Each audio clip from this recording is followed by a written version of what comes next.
Welcome to our channel. My name is Ratanlal Sharma.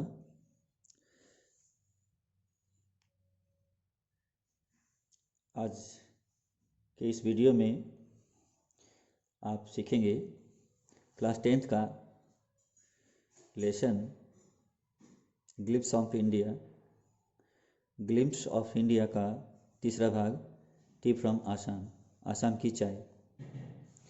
इस भाग को आज आपको समझा रहे हैं, पढ़ा रहे हैं। तो आइए,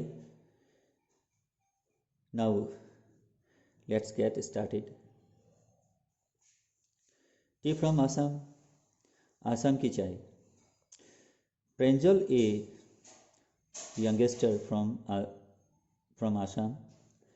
प्रेंजल आसाम का रहने वाला एक किशोर लड़का है। यंगेस्टर का अर्थ है बालक या किशोर।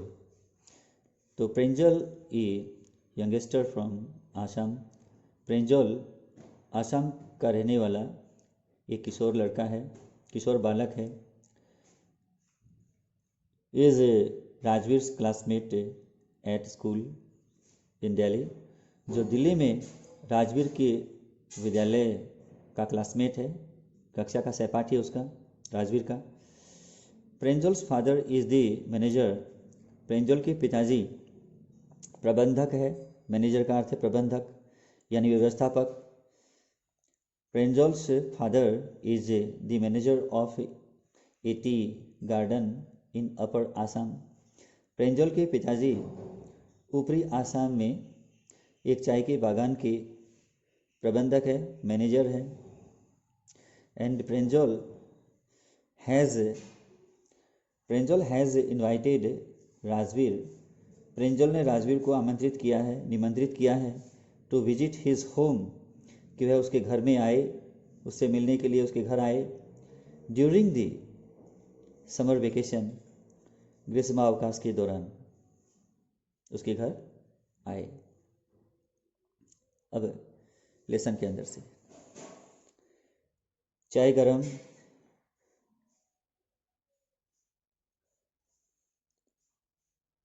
गरम चाय। A vendor called out in A high pitched voice. अभी इसमें जो लिखा है कि चाय गरम, अब ये तो हिंदी भाषा में आ जाता है चाय गरम, अर्थात गरम चाय, जो दोनों ही बातें एक जैसी है, लिखी हुई है। ए वेंडर कॉल्ड आउट, एक फेरी देने वाला। वेंडर का अर्थ है फेरी देने वाला, अर्थात जो चीज़ों को गलियों में घूम घूम कर बेचता है या इधर उधर घूम करके बेचता है, तो उसको हम वेंडर कहते हैं, ठीक है ना। तो उसको वेंडर कहा जाता है, ध्यान रखिएगा। इसकी हिंदी है फेरी देने वाला या चीज़ें बेचने वाला, विक्रेता कह सकते हैं। ए वेंडर कॉल्ड आउट, एक वेंडर यानी कि एक विक्रेता जो था, एक फेरी देने वाला चिल्लाया। कॉल्ड आउट मीनिंग चिल्लाया। इन ए हाई पिच्ड वॉइस, ऊंची आवाज़ में। एक फेरी देने वाला ऊंची आवाज़ में चिल्लाया कि गरम चाय या चाय गरम, ये चिल्लाया। He came up to their window, वह उनकी खिड़की तक आया। केम अप का अर्थ है तक है, केम अप टू का अर्थ है तक, केम मीनिंग आया। He came up to their window, वह उनकी खिड़की तक आया। एंड आस्कट, और पूछा। आस्कड नहीं होता है, आस्कट होता है, कट, ये ध्यान रखना। तो एंड आस्कट, और पूछा, चाय साहिब चाय। गिव अस 2 कप्स, हमें 2 कप्स दे दीजिए। प्रेंजल ने कहा। दे सिप्ड, अब सिप्ड का मतलब क्या होता है? चुस्कियाँ लेना, धीरे धीरे पीना किसी चीज़ को, चुस्कियाँ भर भर के पीना, ठीक है, नेकी लगातार। They sipped the steaming hot, steaming का अर्थ है भाप निकलता हुआ, हॉट मीनी गर्म, लिक्विड का अर्थ है पेय यानी कि तरल, ठीक है। यहाँ इसका अर्थ चाय भी हो सकता है। They sipped the steaming hot liquid, उन्होंने भाप निकलते हुए गर्म पेय की चुस्कियाँ ली, अर्थात गर्म चाय की चुस्कियाँ ली।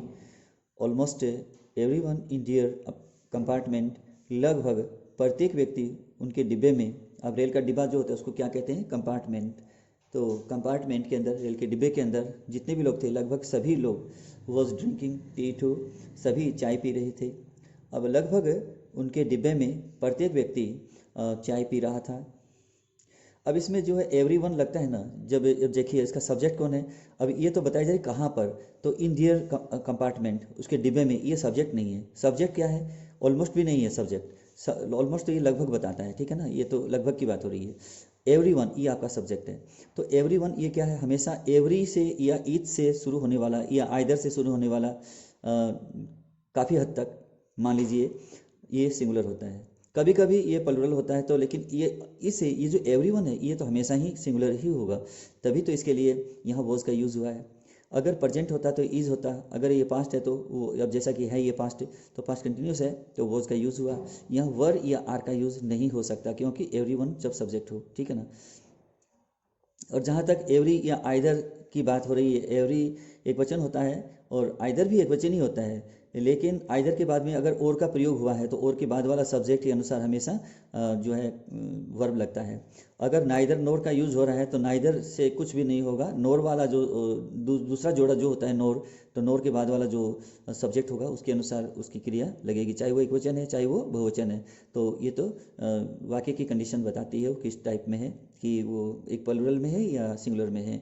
तो जैसी संज्ञा होती है नोर के बाद में या और के बाद में, उसके अनुसार हम क्रिया निर्धारित करते हैं, नोट करते हैं। सिंगुलर है तो सिंगुलर, अगर आपका नोर के बाद वाला जो संज्ञा है, नाउन है, अगर वो या प्रोनाउन है, अगर वो सिंगुलर है तो हम वर्ब भी सिंगुलर लगाएंगे, अगर वो प्लुरल है तो वर्ब भी प्लुरल लगाएंगे। तो अब इसमें क्या है कि सिंगुलर है ये।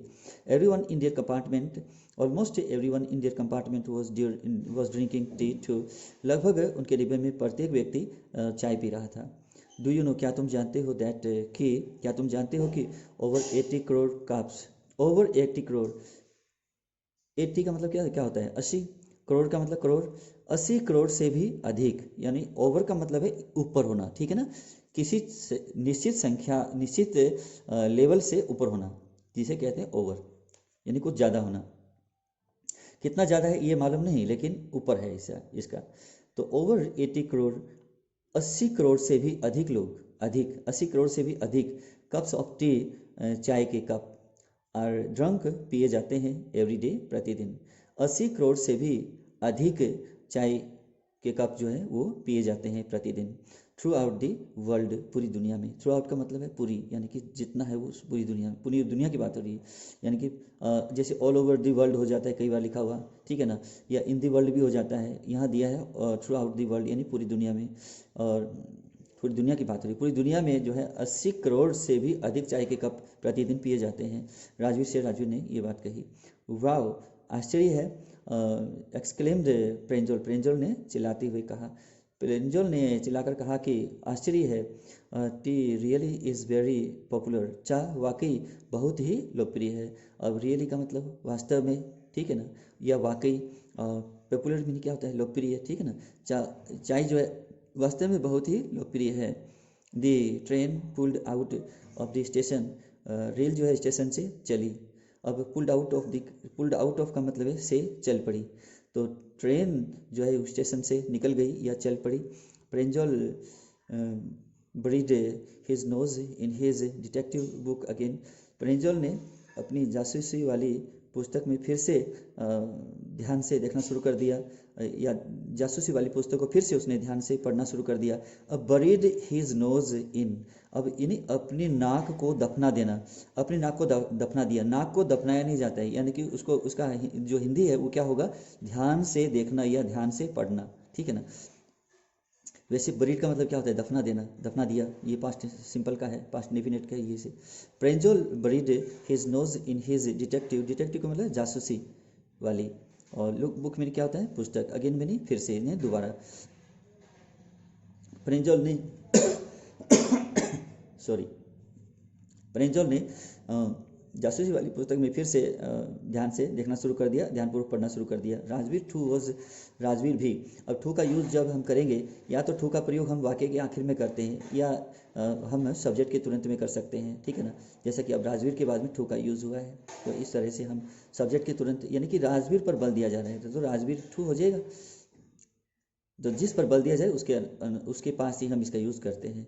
वैसे ठू का या एज वेल का प्रयोग हम करते हैं वाक्य के आखिर में, और जो है ऑल्सो का यूज़ करते हैं हम सब्जेक्ट के बाद में, यानी कि मुख्य वर्ब से पहले या हेल्पिंग वर्ब के बाद।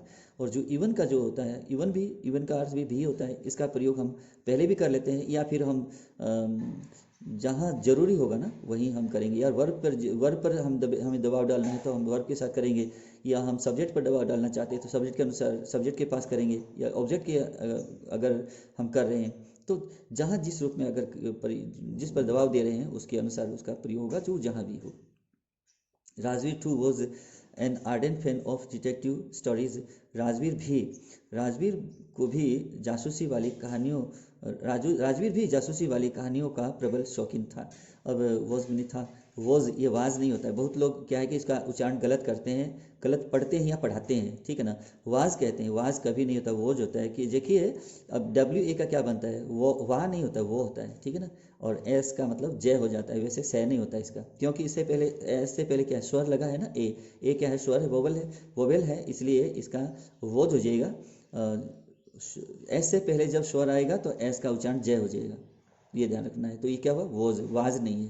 तो Rajveer too was an ardent में प्रबल, फैन में प्रेमी या शौकीन, ठीक है ना। जैसे फॉन्ड कहते हैं ना, फॉन्ड, तो वैसे फॉन्ड ऑफ यानी फैन ऑफ, तो ये मतलब है। Rajveer too was an ardent fan of detective stories. Rajveer को भी जासूसी वाली कहानियों का राजवीर भी जासूसी की कहानियों का प्रबल शौकीन था।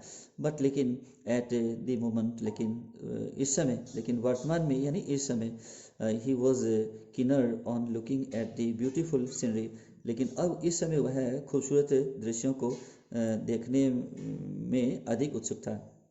पर अधिक उत्सुक था। इट वॉज ग्रीन एवरीवेयर, सब जगह, यानी कि एवरीवेयर का मतलब है प्रत्येक जगह, यानी कि सब जगह हरियाली ही हरियाली थी। Rajveer had never seen so much greenery before. Rajveer ने पहले कभी इतनी हरियाली नहीं देखी थी। सो मच का मतलब है इतनी अधिक, इतनी ज़्यादा। ग्रीनरी का अर्थ है हरियाली, बिफोर में नहीं पहले। राजवीर ने कभी भी इतनी हरियाली पहले कभी नहीं देखी थी। राजवीर हैड पहले कभी नहीं देखी थी। Then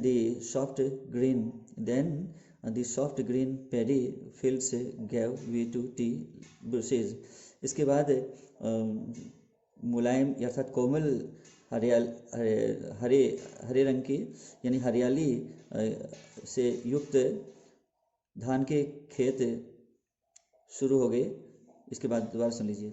then the soft green paddy fields gave way to tea bushes. इसके बाद कोमल हरे धान के खेतों ने रास्ता जो है वो चाय की झाड़ियों को दे दिया, अर्थात चाय की झाड़ियाँ। इसके बाद कोमल हरे भरे धान के खेतों के स्थान पर चाय की झाड़ियाँ शुरू हो गई, या उसके स्थान पर वो दिखने लगी। आगे, it was a magnificent view, ये एक शानदार दृश्य था। मैग्निफिसेंट का मतलब शानदार, व्यू का अर्थ है दृश्य, ठीक है ना। ये एक शानदार दृश्य था। अगेंस्ट द बैकड्रॉप का अर्थ है पृष्ठभाग को कहते हैं backdrop. Against the backdrop of densely wooded hills. Densely का मतलब है घने, वुडेड का अर्थ है पेड़ों से युक्त, और हिल्स का अर्थ है पहाड़ियाँ। घने पेड़ों वाले पहाड़ियों के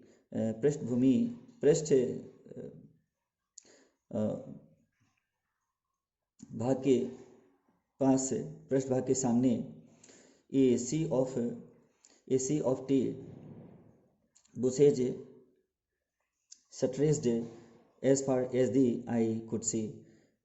चाय की झाड़ियों का एक विशाल सागर जो है वो फैला हुआ था। स्ट्रेच का अर्थ है फैला हुआ था। चाय की झाड़ियों का, टी बुशेज का अर्थ है चाय की झाड़ियों का, ठीक है ना। और ए सी का अर्थ है एक सागर जैसा। चाय की झाड़ियों का एक सागर जैसा चाय की झाड़ियाँ जो है वो फैली हुई थी। सागर की तरह एक चाय की झाड़ियाँ वो फैली हुई थी। As far as the eye could see, जहाँ तक आंखें देख सकती थी, जहाँ तक नजरें जा सकती थी, वहाँ तक ये फैली हुई थी। डॉर्फिंग का अर्थ है बोना करते या छोटा करते हुए। Dwarfing the tiny tea bushes were tall sturdy shade trees. छोटे छोटे चाय के पौधों को बोना करते हुए लंबे मजबूत छायादार वृक्ष थे। एंड जैसे अब स्टडी का अर्थ है मजबूत, टॉल का अर्थ है लंबे, शेड ट्रीज का अर्थ है छायादार वृक्ष, छायादार पेड़। दोबारा सुन लीजिए। Dwarfing the tiny tea plants were tall sturdy shade trees. छोटे छोटे चाय के पौधों को बौना करते हुए लंबे मजबूत छायादार वृक्ष थे। एंड एमिडेस्ट का अर्थ है के बीच, amidst the orderly rows of bushes busily moved doll like figures. और उन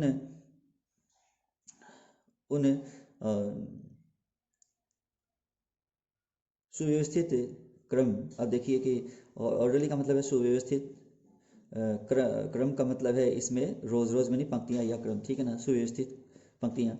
अब सुव्यवस्थित पंक्तियों के बीच किन की पंक्तियाँ थी वो, ऑफ बुशे झाड़ियों के सुव्यवस्थित पंक्तियों के बीच बिजीली मूड डॉल लाइक फिगर्स। झाड़ियों के बीच गुड़िया जैसी व्यवस्था पूर्वक हिलती हुई सी आकृतियाँ थी।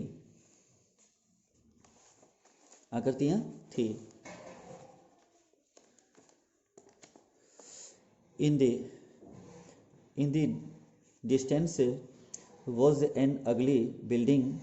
कुछ ही दूरी पर एक भद्दी सी इमारत थी। With smoke billowing out of tall chimneys, जिसकी लंबी चिमनियों में से घूमता हुआ धुआं निकल रहा था। हे अरे इट टी गार्डन, ये चाय का बागान है। राजवीर क्राइड एक्साइटेडली, राजवीर ने उत्तेजित होकर चिल्लाकर कहा। प्रेंजल हु हैड बीन बोर्न, प्रेंजल जिसका जन्म हुआ था, and brought up on A plantation, और उसका पालन पोषण भी, उसका परवरिश भी बागान में ही हुआ था। डिंट शेयर राजवीर एक्साइटमेंट, उसने राजवीर के उत्तेजना में शामिल नहीं हुआ। शेयर का मतलब शामिल होना ही है, तो वह राजवीर की उत्तेजना में शामिल नहीं हुआ। ओह अरे this is T country now, अब यह चाय का क्षेत्र है। कंट्री मैंने देश नहीं, क्षेत्र। ये चाय का क्षेत्र है, अब शुरू हो गया है, यह चाय का क्षेत्र आ गया है। ही सेड, उसने कहा। Assam has the largest concentration of plantation in the world. संसार में असम जो है, संसार में चाय के बागानों का एक सबसे विशाल केंद्रीकरण है। You will see enough garden to last you a lifetime. आप इतने बागानों को देखेंगे, आप पर्याप्त रूप से इतने अधिक बागानों को देखेंगे to last you a lifetime, जो आपके पूरे जीवन भर समाप्त नहीं होंगे, जो आप पूरे जीवन भर देखते रहेंगे तो भी समाप्त नहीं होंगे, इतने आप चाय के बागानों को यहाँ देख पाएंगे। I have been reading as much as I could about tea. मैं चाय के बारे में जितना सकूँगा उतना अधिक पढ़ रहा हूँ। I have been reading as much as I could, मैं पढ़ रहा हूँ जितना मैं सकता हूँ अबाउट टी, चाय के बारे में, ठीक है ना, मैं चाय के बारे में जितना सकता हूँ उतना मैं पढ़ रहा हूँ। राजवीर ने कहा। नो वन रियली नोज, वास्तव में कोई भी यह नहीं जानता है कि हु डिस्कवर्ड टी, कि चाय की खोज किसने की थी। But there are many legends, लेकिन इसके लिए कई जो है लेजेंड्स जो है पुरानी कथाएं हैं, कई दंत कथाएं हैं, बहुत सी या दंत कथाएं या कई दंत कथाएं हैं। वाट लेजेंड्स, ये दंत कथाएं क्या हैं, कौन कौन सी दंत कथाएं हैं। वेल अच्छा, there's the one about the Chinese emperor, एक दंत कथा है जो चाइनीज़ सम्राट के बारे में है, चीन के सम्राट के बारे में है। Who always boiled water before drinking it, जो पानी को पीने से पहले पानी को उबालते थे, हमेशा जो पीने से पहले पानी को उबालते थे। वन डे, एक दिन, a few leaves of the twigs, twigs का मतलब टहनी और लीव्स का अर्थ है पत्तियाँ, फ्यू का अर्थ है कुछ। वन डे, एक दिन, a few leaves of the twigs burning under the pot fail into the water. एक दिन चाय के देखिए अभी इसमें क्या, पॉट का मतलब है बर्तन, ठीक है ना। एक दिन बर्तन के नीचे जल रही टहनियों की कुछ पत्तियाँ फेल इनटू द वाटर, पानी में गिर गई। एक दिन बर्तन के नीचे जलती हुई टहनियों की कुछ पत्तियाँ पानी में गिर गई, giving it A delicious flower, जिसने उस पानी को, यानी उस जल को स्वादिष्ट फ्लावर उसने उस जल को स्वादिष्ट और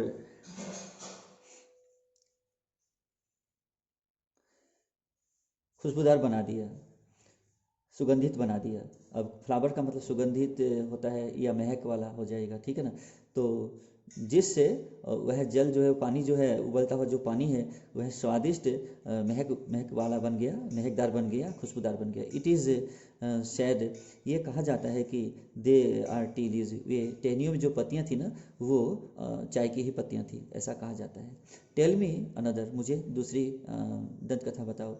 स्कॉफ्ड प्रेंजल, प्रेंजल ने उपहास करते हुए कहा, प्रेंजल ने उपहास किया और कहा कि मुझे दूसरी जो है दूसरी दंत कथा भी बता दो। We have an Indian legend too, अब हमारी एक भारतीय दंत कथा भी है। बौद्ध धर्म एन एंशियंट बौद्धिस्ट, बौद्ध धर्म एक प्राचीन, एंशियंट में क्या होता है, प्राचीन, बौद्धिस्ट का अर्थ है बौद्ध और एसेटिक का अर्थ है सन्यासी। बौद्ध धर्म एक प्राचीन बौद्ध सन्यासी था। कट ऑफ हिज आईलिड्स, जिसने अपनी आंखों की पलकों को काट कर अलग कर दिया था। कट ऑफ का मतलब है काट कर कोई चीज़ को अलग कर देना, उसने आंखों की पलकों को ही काट कर अलग कर दिया था। बिकॉज, क्योंकि ही फेल्ट स्लीपी, क्योंकि उसे नींद महसूस हो रही थी। ड्यूरिंग मेडिटेशन, ध्यानावस्था के दौरान, ध्यान के दौरान उसे नींद महसूस हो रही थी। अब स्लीपी का मतलब क्या है, नींद, और फेल्ट का अर्थ है महसूस हो रही थी या नींद आ रही थी उसे। ही फेल्ट स्लीपी, उसे नींद आ रही थी ड्यूरिंग मेडिटेशन, ध्यान के दौरान, इसलिए उसने अपनी आंखों के पलकों को काट कर अलग कर दिया था। 10 टी प्लांट्स, 10 चाय के पौधे, 10 T plants Guru out of the eyelids, उस आंखों की पलकों से, उन आंखों की पलकों से 10 चाय के पौधे उग आए थे या पैदा हो गए थे या विकसित हो गए थे। दी leaves of these plants when put in hot water, जब इन पौधों की पत्तियों को गर्म पानी में डाला गया, एंड ड्रंक, और उसे पिया गया, वैनिस्ड स्लीप, तो उससे नींद जो है समाप्त हो जाती थी।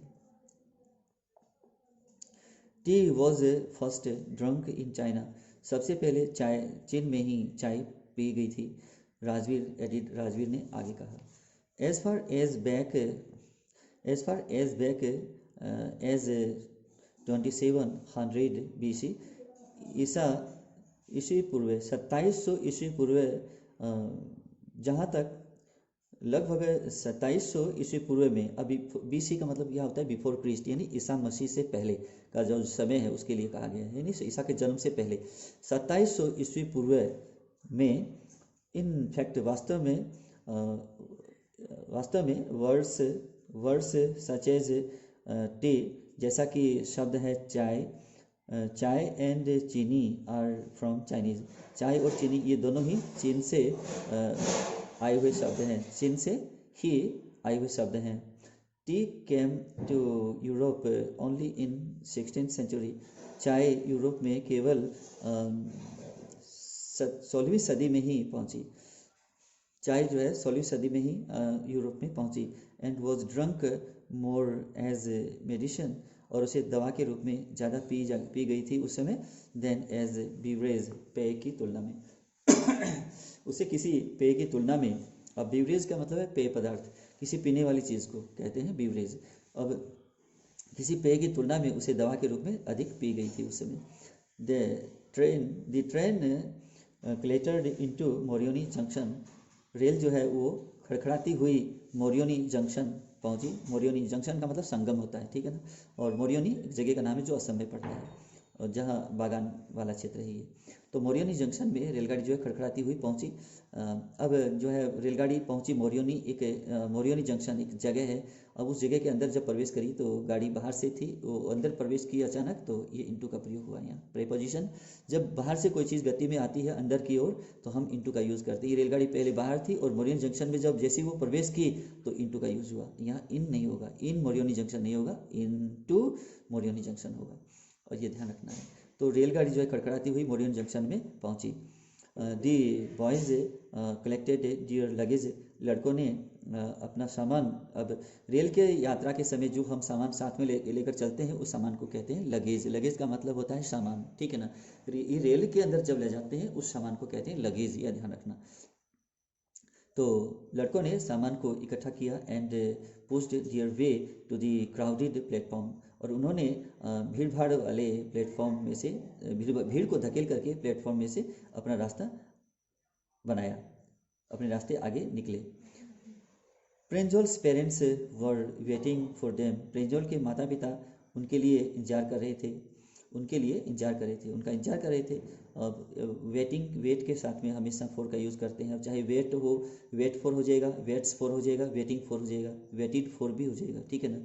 जैसे टेंस है वैसे ही इसके साथ में यूज़ होता जाएगा, लेकिन वेट के साथ में फॉर का यूज़ हम लगभग करते हैं जब हमें पर्पस बताना है। जैसे मान लीजिए अब आगे हमें किसी का नाउन बताना है या इतना ही बताना है, कोई काम नहीं बताना है, तो हम नाउन या प्रोनाउन का यूज़ यहाँ कर सकते हैं। फॉर के बाद में नाउन या प्रोनाउन का यूज़ कर सकते हैं। अगर मान लीजिए हमें कुछ काम बताना है, आगे काम बताना है, नाम नहीं बताना है किसी का या प्रोनाउन नहीं बताना है, काम बताना है, तो हम इसके साथ में बिना फॉर लगाए हम टू का यूज़ करके आगे वाक्य को लिख सकते हैं। तो Pranjol's parents were waiting for them, Pranjol के माता पिता उनका इंतजार कर रहे थे। सुन शीघ्र ही दे वर ड्राइविंग टूवर्ड्स ढेकियाबाड़ी, और ढेकियाबाड़ी वहीं पर है। अब ढेकियाबाड़ी वहाँ मोरियोनी जंक्शन के वहाँ के पास का इलाका है जिसे ढेकियाबाड़ी कहा जाता है। अब जो है सुन दे वर ड्राइविंग टूवर्ड्स ढेकियाबाड़ी, शीघ्र ही वे अपनी गाड़ी में ढेकियाबाड़ी की दिशा में, ये ढेकियाबाड़ी की ओर जा रहे थे। अब टूवर्ड्स का यूज़ हम तब करते हैं जब किसी दिशा में कोई चीज़ जा रही होती है आगे की दिशा में, तो की ओर या की दिशा में इसका हिंदी है। इन द डायरेक्शन ऑफ इसका मतलब होता है in the direction of, towards का यही अर्थ है, यानी किसी दिशा में। The tea garden managed by Pranjol's father, उस चाय के बागान, ढेकियाबाड़ी का जो चाय बागान था उसका प्रबंधन का कार्य प्रेंजोल के पिताजी क्या करते थे। प्रेंजोल के पिताजी के द्वारा ढेकियाबाड़ी की देखरेख किया जाता था। एन आवर लेटर, 1 घंटे के बाद में दी कार वियर्स का मतलब है मुड़ना। एन आवर लेटर, 1 घंटे के बाद में दी कार वियर्ड शार्पली मैंने तेजी से, weird sharply of the main road. 1 घंटे के बाद में कार जो है तेज गति से मुख्य सड़क से मुड़ी। दे क्रॉस्ड ए कैटल ब्रिज, उन्होंने एक मवेशियों के पुल को पार किया। एंड इंटर्ड ढेकियाबाड़ी टी एस्टेट, और उन्होंने ढेकियाबाड़ी चाय के बागान में प्रवेश किया। अब टी एस्टेट कहिए, टी प्लांटेशन कहिए, या फिर टी गार्डन कहिए, ठीक है ना। अब इसमें क्या है कि टी एस्टेट का मतलब यहाँ कोई राज्य नहीं है, टी एस्टेट का मतलब है चाय का बागान, ठीक है ना। तो ढेकियाबाड़ी एक चाय का बागान है, वहाँ उन्होंने प्रवेश किया। उसके बाद में ऑन बोथ साइड्स से, दोनों तरफ, ऑन बोथ साइड्स, बोथ का मतलब दोनों, साइड्स में तरफ, on both sides of the gravel का मतलब बजरी होती है, ठीक है ना। ये कंकड़ पत्थर, छोटे छोटे जो कंकड़ पत्थर के टुकड़े होते हैं उनको ग्रेवल कहते हैं, ठीक है ना। और ये असम में कच्ची सड़कों पर अधिक होती है, तो वहाँ पर जो है पक्की सड़कें नहीं होती है, खास करके क्योंकि बरसात बहुत अधिक होती है। तो वहाँ जो है कुछ ग्रामीण जो क्षेत्र है वहाँ, या बागान के जो क्षेत्र है जहाँ बस्तियाँ हैं, छोटी छोटी बस्तियाँ हैं, जो वहाँ पर जो सड़कें होती हैं वो कच्ची होती है लगभग, और ये कंकड़ पत्थरों से बनी होती है वो सड़कें। वहाँ पर कंकड़ पत्थर डाले जाते हैं सड़कों पर कीचड़ से बचने के लिए। आगे देखिए, क्योंकि बरसात काफ़ी होती है। On both sides of the gravel road were acre upon एकड़ ऑफ टी बुशेज, वहाँ दोनों तरफ, वहाँ कंकड़ पत्थर से बने हुए यानी कि बजरी के सड़क के दोनों तरफ कई एकड़ भूमि में चाय की झाड़ियाँ थी। All neatly pruned to the same height, सभी को साफ सुथरे तरीके से, सभी को अच्छे तरीके से समान ऊंचाई तक, टू दी सेम हाइट, समान ऊंचाई तक प्रम्ड काट छांट की हुई थी। सभी को अच्छी तरह से समान ऊंचाई तक काट छांट की हुई थी पौधों की। अब चाय की पौधों की खास बात होती है, उनकी काट छांट है वो समान होती है। ये नहीं कि कोई बड़ा कोई छोटा, ऐसा नहीं होता है। बागान के अंदर जो भी जितने भी चाय के पौधे हैं लगाए हुए, कई एकड़ भूमि में होती है, काफ़ी बड़े जो है खेत की तरह होते हैं फैले हुए, और ऊंचे नीचे भी होते हैं जगह, लेकिन इनकी जो कटाई होती है वो समान होती है, ज़्यादा ऊंचा नीचा नहीं होता, ये एक जैसे होते हैं सब बराबर। ग्रुप्स ऑफ टी प्लकर्स, चाय की पत्तियों को तोड़ने वाले लोगों के समूह है वहाँ पर थे। With bamboo basket on their backs, उनके पीठ के ऊपर बांस की बनी हुई टोकरियाँ थी। टोकरियाँ जो लंबी होती है और एक उसके जो है कि पट्टा सा बंधा हुआ होता है, वो पट्टा माथे पर लटकाया जाता है और पीछे वो टोकरी लटकी रहती है कमर के ऊपर, और झुके झुके वो क्या करते हैं, पत्तियों को तोड़ते हैं और वो पत्तियाँ तोड़ते के दोनों हाथों से, और फिर वो क्या करते हैं, उन टोकरी में डालते हैं। तो ये बांस की बनी हुई टोकरियाँ होती है उनके पीठ पर, बैक्स मीनिंग क्या, पीठ। तो बांस की बनी हुई जो टोकरियां हैं उनके पीठ पर थी, और ये चाय तोड़ने वाले लोगों के समूह भी वहाँ पर थे। वियरिंग प्लास्टिक एप्रॉन से, ये लोग प्लास्टिक के बने हुए ढीले ढाले वस्त्र जो है, एप्रॉन कहते हैं उसको, ढीले वस्त्र को एप्रॉन कहा जाता है, ऊपर पहना जाता है ये। तो प्लास्टिक के एप्रॉन पहने हुए थे। वर प्लकिंग दी न्यूली स्प्राउटेड लीव्स, और ये नए कोपल, स्प्राउटेड का मतलब प्रस्फुटित हुई, यानी कि जिसे कोपल कहते हैं, कोपल वाली पत्तियों को, नए कोपल वाली पत्तियों को प्रस्फुटित, नई प्रस्फुटित पत्तियों को तोड़ रहे थे, अब आगे देखिए, पत्तियों को तोड़ रहे थे। Pranjol's father slowed down, Pranjol के पिताजी ने गाड़ी को धीमा किया। To allow a tractor, pulling a trailer lot of tea leaves to pass. Pranjol के पिताजी ने एक ट्रैक्टर जो चाय की पत्तियों से ऊपर तक भरा हुआ था, वह ट्राली को खींच रहा था, उसको गुजरने देने के लिए अपनी गाड़ी को उसने धीरे किया। दिस इज़ द सेकेंड फ्लूस, यह दूसरी खेप है, यह दूसरी फ्लूस का मतलब फसल मान लीजिए, यह दूसरी फसल है, और स्प्राउटिंग पीरियड, यह अंकुरण का समय है। अब स्प्राउटिंग मतलब अंकुरण का, और पीरियड का मतलब समय, यहाँ काल, ठीक है। तो दिस इज़ द सेकेंड फ्लूस, यह दूसरी फसल है, और या फिर स्प्राउटिंग पीरियड, या यह अंकुरण का समय है, अंकुरण का काल है। इजंट इट, क्या ऐसा नहीं है? तो इजंट इट ये क्या चीज़ है, ये टैग क्वेश्चन में लगता है। जैसे मान लीजिए हम क्या करते हैं कि आपके 10th क्लास के अंदर एक टॉपिक है ग्रामर का, जिसका जो है टॉपिक का जो शीर्षक है वो है फ्रेमिंग क्वेश्चन जो है 3 प्रकार के बनते हैं। एक तो होता है WH वाले क्वेश्चन से बनने वाले प्रश्न, एक होता है यस नो टाइप के जो साहित्य से बनने वाले प्रश्न होते हैं, जो हम टेंस के दौरान बताते हैं आपको। मैंने टेंस के अनेक वीडियो, इसमें पूरे वीडियो डाल रखे हैं यूट्यूब में, और आप इसको मेरे एड्रेस पर देख सकते हैं, इस चैनल पर, रतन इंग्लिश क्लासेज के चैनल पर आप देख सकते हैं। तो क्या है कि अब उसमें साइक्रिया से बनने वाले जो क्वेश्चन है वो टेंसों में आपको मिल जाएंगे, वहाँ से आप अच्छी तरह सीख सकते हैं। तो एक वो होता है, उसको कहते हैं यस नो टाइप क्वेश्चन। और तीसरा जो होता है, जैसे कि अब एक सेंटेंस होता है, सेंटेंस जैसे पॉजिटिव सेंटेंस होता है, उसके अंत में हम नेगेटिव टैग जोड़ते हैं। नेगेटिव टैग कहते हैं जैसे इज़ नॉट, जैसे इज़ नॉट का क्या होता है, इजंट हो जाएगा, आर नॉट का आरंट हो जाएगा, ठीक है ना, उसका, और एम नॉट का एमेंट तो होता नहीं है, उसका एंट हो जाएगा। तो इसी तरह से जैसे वॉज नॉट का वॉजेंट हो जाएगा, वर नॉट का वरंट हो जाएगा, मस्ट नॉट का मस्टेंट हो जाएगा, सेल नॉट का सेंट हो जाएगा, विल नॉट का वॉन्ट हो जाएगा, कुड नॉट का कुडंट हो जाएगा, वुड नॉट का वुडंट हो जाएगा। तो इस तरह की ये जो नेगेटिव शॉर्ट है ना, शॉर्ट फॉर्म से ऑफ नेगेटिव, तो अब ये नेगेटिव वर्ड्स है, तो ये जो नकारात्मक शब्दों के जो शॉर्ट वर्ड है, इनको हम नेगेटिव टेग के रूप में तभी यूज़ करेंगे जब हमारा सेंटेंस पॉजिटिव होगा। पॉजिटिव सेंटेंस के अंत में नेगेटिव टेग जोड़ेंगे, और नेगेटिव सेंटेंस के अंत में पॉजिटिव टेग जोड़ेंगे। जैसे कि इज इट, क्या है ऐसा, क्या ऐसा है, तो इस तरह से, ठीक है ना। तो अब बहुवचन होता है ना, उसके लिए हम दे का यूज़ करते हैं। बाकी अब जैसे मान लीजिए ही है तो इज़ ही हो जाता है प्रेजेंट में, और पास्ट में होता है वॉज ही हो जाएगा, ठीक है ना।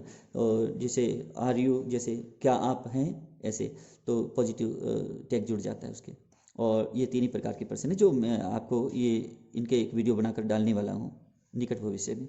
तो अब आगे देखिए, तो इजंट इट, क्या ऐसा नहीं है? मिस्टर बोरवा वहाँ की जाति होती है। तो मिस्टर बोरवा राजवीर ने पूछा, इट लास्ट फ्रॉम मई, यह मई से शुरू होता है, it last from May to July, यह मई से लेकर के जुलाई तक चलता है। यह चलता है, it last from May to July, यह मई से जुलाई तक चलता है। And yields the best tea, और सबसे अच्छी चाय पैदा करता है। You seem to have, you seem ऐसा लगता है कि तुम, ऐसा लगता है कि आप, to have done your homework before coming, आने से पहले गृह कार्य पूर्ण कर लिया है। ऐसा लगता है कि तुमने आने से पहले अपना गृह कार्य पूर्ण कर लिया है। पेरेंजोल्स फादर सेड इन सरप्राइज, पेरेंजोल के पिताजी ने चकित होकर कहा। यस मिस्टर बरुआ, हाँ मिस्टर बरुआ, राजवीर एडमिटेड, राजवीर ने स्वीकार किया। बट लेकिन आई होप, मैं उम्मीद करता हूँ, टू लर्न मच मोर, मैं कुछ ज़्यादा ही सीख पाऊँगा, मैं उम्मीद करता हूँ कि मैं कुछ ज़्यादा ही सीख पाऊँगा। वाइल आई एम हियर, जब तक मैं यहाँ रहता हूँ, जब तक मैं यहाँ हूँ तब तक मैं यहाँ कुछ ज़्यादा ही सीख पाऊँगा, ऐसी मेरी आशा है, ऐसी मेरी उम्मीद है। तो ये लेसन इतना ही था इस भाग का। तो ये जो ग्लिम्स ऑफ इंडिया के 3 हिस्से थे, जो तीनों ही हिस्से पढ़ा दिए गए हैं। आप इन तीनों हिस्सों को आप मेरे इस चैनल पर पढ़ सकते हैं अच्छी तरह से। इसको आप बार बार देखिएगा और समझिएगा, कहिएगा कि ये आपको मेरा पढ़ाना कैसा लगा। और अगर पूरा अच्छी तरह समझ में आ गया है तो मेरे चैनल को अधिक से अधिक जो है सब्सक्राइब कीजिएगा, और मेरी वीडियो को जो है अधिक से अधिक शेयर कीजिएगा, ताकि सभी विद्यार्थियों को दूर दूर तक आपके आसपास में जाने अनजाने जितने भी आपके दोस्त मित्र, अपने सगे संबंधी जितने भी हैं, दूर दूर तक अपने विद्यार्थियों में भेज दीजिएगा, ताकि उनको भी इसका लाभ मिले। Thank you for watching this video.